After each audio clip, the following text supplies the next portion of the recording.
أنا سيستر فيرجينيا من دير بنت مريم بني سويف، مديرة مدارس التوفيق الخاصة شرق النيل بني سويف. اتعرفت على دكتورة هايدي واي جي اف عن طريق الفيس. طبعا اول ما جيت كنت فاكره ان انا مجرد هاخد كورس عادي يعني، لكن استفدت استفاده شخصيا واستفاده عمليا.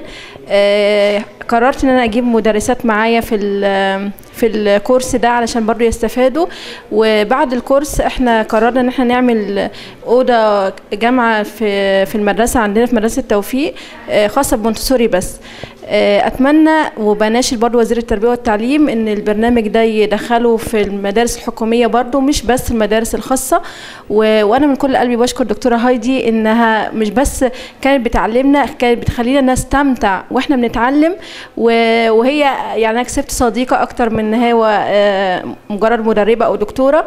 وانا بتمنى لها كل التوفيق وبشكرها جدا على تعبها، وبشكرها جدا ان خلتنا يعني ناخد الكورس ده. وبشكر ربنا طبعا ان هو عرفني بيها حتى من خلال الفيس. شكرا ليكم.